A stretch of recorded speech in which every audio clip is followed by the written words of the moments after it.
Good morning. We're starting off strong. My husband forgot these on the countertop last night and they're already starting to stick to the bottom of the mason jar due to the humidity and just air exposure, I guess. So I'm going to use these up in our breakfast. The plan was supposed to be lentils again, like lentil wraps again. And that's what we're going to do, but we're going to go sweet this time. It wasn't planned, but it'll work out, hopefully. I'm also going to use up the rest of this milk that we have in the fridge, maybe a splash of vanilla and some of that honey to help sweeten it up. Now, these are already a little sweet, but I don't think that they're going to be sweet enough to counteract the taste of the lentils. And I don't think that strawberry lentils is going to be nice on its own without a little added sweetness. So we're going to go with that. Oh my goodness, guys, I'm so sorry. I know that I look like I got run over by a truck, and I'm so sorry. I was trying to be peppy. I was trying to be okay looking, and now that I'm looking at it again while I'm doing the editing, I just need to say sorry. It's honestly the only thing I can say, but it was the reality of things. We had a lot going on. I was trying to catch up on everything. As soon as I felt like I was catching up, something else would drop, and then we had sleepless nights. And I mean sleepless nights, like only getting about 2 hours of sleep, my husband having to go to work the next day, me having to just keep trucking on because it is what it is. Had I been working, I would have been going to work too. And yet my daughter woke up like if she had the best rest of her life. All of that to say, I am so sorry for the way that I look in this video. I was either in a lack of sleep or trying to catch up on sleep, and it is very, very, very visible. And again, I'm sorry. I will say that this breakfast was a win. My daughter actually had it for breakfast and for snack, and that is rare. So if that tells you anything, you should try this. For lunch, I was on the phone, but it was just leftovers. Moving on to the garden, we have been so blessed and we are so happy with how well it has been producing. I am in shock. I've never had such a good garden. It's ridiculous. We keep sharing with our neighbors and we still can't catch up with the amount of food that's coming into our house, especially with the cucumbers. These radishes that I'm picking are actually quite nice. They are the only two, though, that have grown all the way, so hopefully the rest of them will give me some nice radish seed pods that we will be able to keep steaming up until the cold weather starts. And as usual, gotta pick a few cucumbers because they are never ending. But look at those eggplants, they're doing so well. These are the first eggplants we've ever grown. We're so proud. 2 radishes, 6 cucumbers, 2 zucchinis, and a couple of tomatoes. No idea how I missed this one, but look at how big this is. And I have another one in the front too that I can technically pluck. I can pluck it. I mean, I think that would work. This one, ow, rude.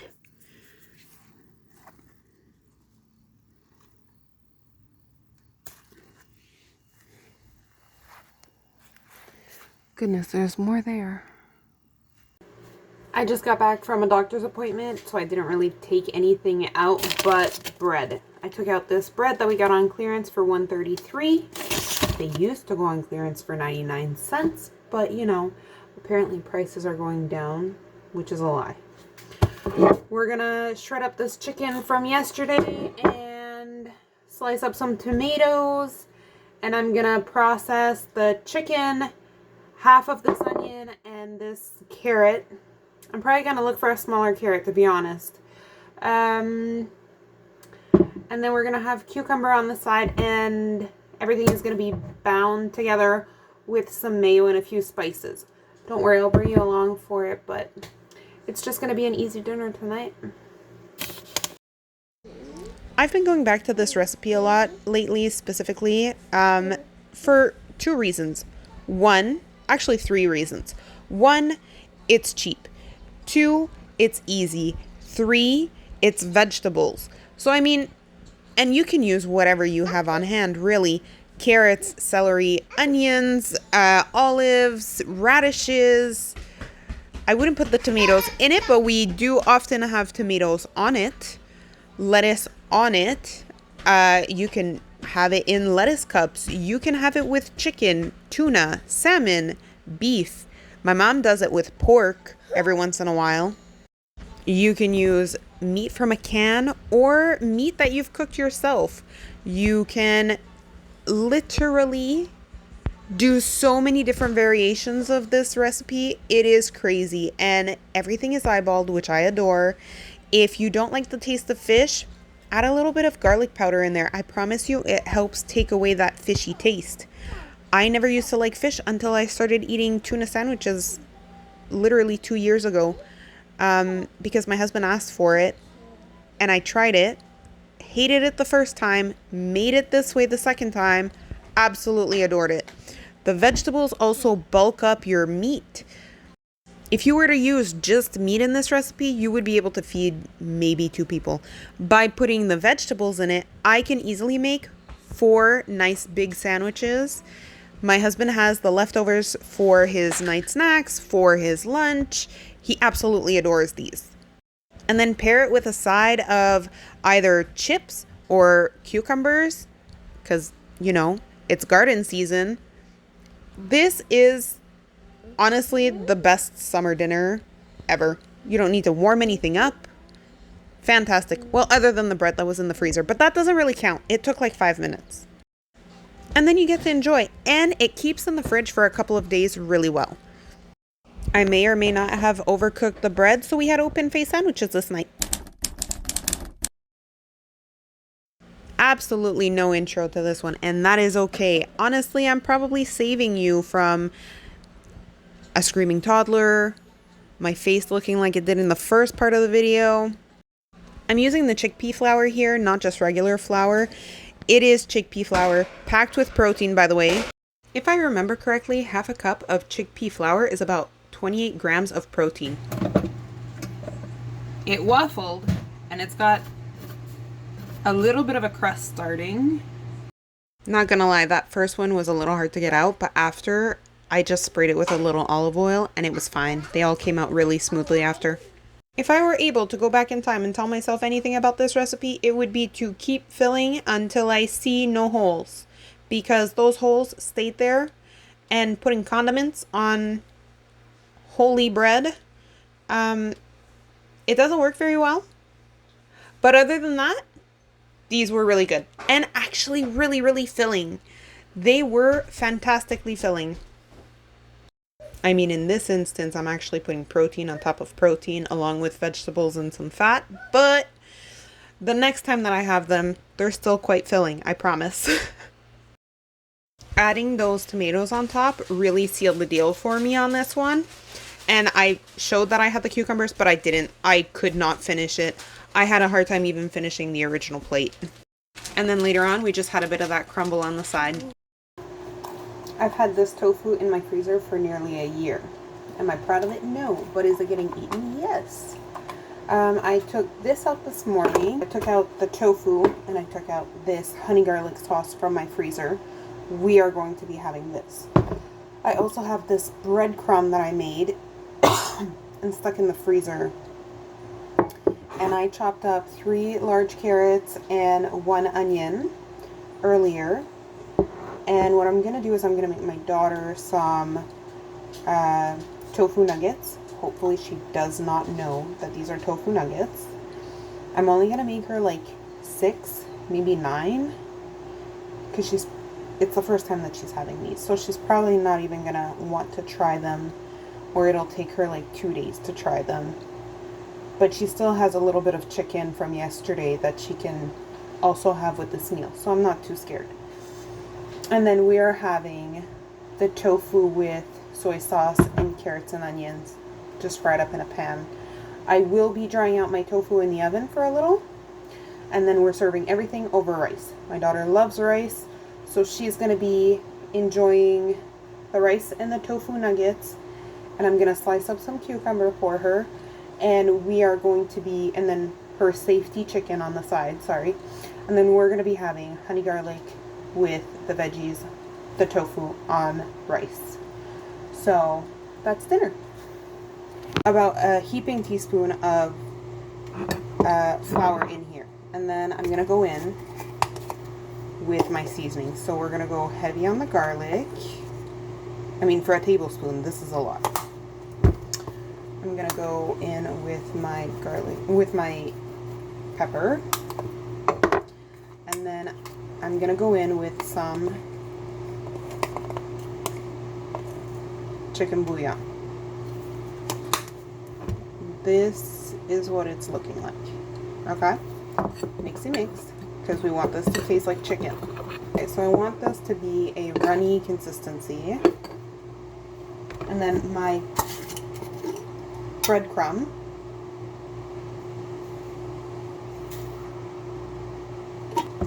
That gets chicken flavoring as well. Okay?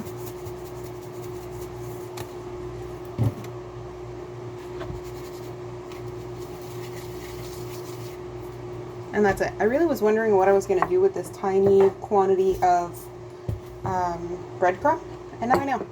I was saving it all this time to make my daughter some nuggets. This was like 2 birds, 1 stone in more than one way. So my daughter doesn't like honey garlic, but my husband doesn't like tofu. By making the dinner with honey garlic and with the carrots in the honey garlic, my husband actually really enjoyed it. And by making the tofu nuggets, which my husband ended up trying, he actually discovered that he liked them as well. So that was a win-win, and then a win-win because I ended up using the honey garlic from the freezer. The carrots were getting really sad, so we used up quite a few of them in here in this recipe. And then that was like 3 tablespoons of the breadcrumb that I had no idea what I was going to make with. Ended up using that. That was also in the freezer. I was so happy with this recipe. Well, honestly, it wasn't really a recipe, but with this dinner.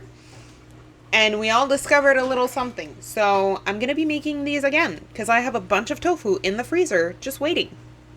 By the way, if you're wondering, on that tofu, all I did was garlic powder, salt, pepper, and you could always do onion powder. I may have done onion powder and I just missed it.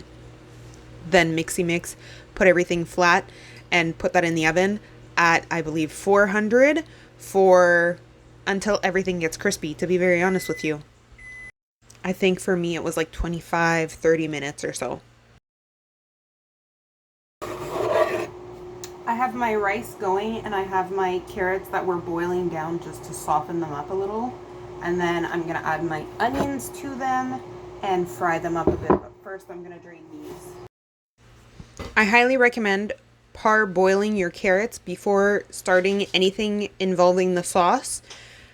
Just because if you boil your carrots in the honey garlic will get amazingly sticky and really bind to everything and it'll caramelize on top of everything. Yes, but everything that you will eat will taste like very carroty.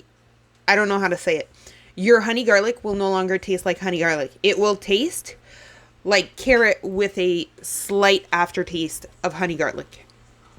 So just forewarning you, that's why I parboil and then add in a little bit of olive oil, my onion, and then my tofu that has been drying up in the oven, and then my sauce. And that's how I get the best results. My husband had liked it the first time I made it. He loved it the second time that I made it. Also, side note, if you like barley, I feel like this meal would be really nice with barley and not just with rice. Even maybe a mix of barley and rice, or on quinoa. This would be really good on quinoa too. And of course, would a meal be complete in the summer without a side of cucumber, especially when you have an abundance of it. We've been enjoying our cucumbers with the side of smoky epicure sriracha salt. It really hits the spot. Remember when I told you they were good the second time around? This was the second time around. It has a slice of cheese, but that doesn't really count as much protein. This was still super, super filling. But I would highly advise that you either warm them up in the air fryer, in the toaster, in the microwave. Don't have it cold. I tried having it cold before I put the sandwich together. It's very, very pasty. It's very thick. The rest of these mashed potatoes and the rest of the meatballs. I'm having 3 meals again, but sometimes I do just 2, sometimes I do 3. It kind of varies on if I'm hungry or not that day. I've been hungrier, so I've been eating more. Anyways, for Zainab, I'm making half of a pack of ramen noodle, and I'm gonna shred up some yellow zucchini in there. Hopefully she won't notice, and I'll get her to think that it's just part of the noodles. So let's do that. Yeah, this failed. This was a complete failure. I put in the zucchini way too early, and by doing that, it just dissolved into the broth. That's why I put a little bit of the broth into the soup, which normally I don't. I was just hoping to get a few of those vitamins in there, and I let it cool down a lot so it does get absorbed. But I tried to rectify the fact that there was almost no vegetables in there by putting in the raw vegetables, thinking that the broth is still quite hot. Laughing at me, aren't you? Thinking that the broth is still quite hot, it'll cook it up. Yeah, no, she hated this. She hated everything about it. My husband just got here with the grocery order. We have a watermelon that we got for $6.97, a bag of apples for, this was $4.77, sorry, for the mayo. They substituted the soy sauce. I got the Great Value brand. They gave me the VH for $2.17. I got eggs for $4.98, and then this big bag of potatoes for $4.97. So all of this, I was also supposed to have, really? I was also supposed to have another bag of rice because I'm trying to stock up on dried foods that would sell out quickly if we were to go into another pandemic because of everything that's going on with the Mpox. And rice was one of the things that skyrocketed in price. So I ordered one of those and they ran out of it. So they ended up just not giving it to me. Now, upon further inspection, I'm seeing here that this bag of apples already has 1 apple that's gone bad. I'm going to have to check the rest of them. But we've never had these apples, so this was the first time trying them. So far, I'm not the biggest fan of the fact that one of them is already gone bad, but I mean, that's shopping at Walmart for you. Oh, I'm not sure what the total is without the rice, so I'll put the total amount at the bottom. This is the inspiration for tonight, along with some calamari strips and those jalapeno crab jalapeno things. These guys, along with all of these vegetables. So what I'm thinking is that pasta, I'm gonna boil up these shells. I found this open bag in the pantry. I'm gonna boil up about half of these, and we're gonna dress them like it would be the pasta. In case you were wondering, pasta was the last word that I was trying to say. I'm looking at this video now and I'm really sorry. I'm trying to make it make sense as much as possible. I edited this the other day after Zainab finally fell asleep. So, I'm really sorry. Some of the little bits don't look like they match very much, but basically I chopped up all of my vegetables. I had put them in the fridge so that they were easier to chop up. I put everything to bite-sized pieces, basically. Then I put some olive oil at the bottom, had those low and slow with the spices, salt, pepper, what else? Garlic, and then I added in more garlic, fresh garlic, once everything was starting to steam up. Went in with the butter so that it had that classic buttery taste that the pasta normally has. And then add in my pasta on top. Now my pasta had been cooked prior, then cooled in the fridge, and then reheated. So I let that steam on top of the vegetables a little bit longer so that it got warm before it hit the bottom of the pan, because if you know stainless steel, a lot of times things that are very carb heavy, or starch heavy I should say, tend to stick at the bottom. So that was my plan, and then I went in with some salt just to balance everything out after I had tasted a bit. And this was a hit. It was a hit for my husband and I. My daughter was not happy with the fact that I put spinach in it, but listen, we need vitamins, we need nutrients. I'm putting it in everything because no way am I trying to get us having colds and stuff. And then I also warmed up that calamari on the side. So it was calamari and imitation crab stuffed into jalapenos with a side of pasta. And we apparently have a salmonella outbreak with melons in Canada. So I did the extra thing. Instead of just vinegar, I went in and actually washed my watermelon. Yes, with soap. I wasn't going to even risk it at all. Washed it really well, then rinsed it with my vinegar water, let that sit a little bit, rotated it every couple of minutes, and then dried everything off, cut it up. I know that the soap was a little extra, but honestly, I'm not looking to get my family sick. We can't handle that. Not right now. I'm not willing to. And we finished everything off with a little fruit snack. Thank you so much for watching. We appreciate you.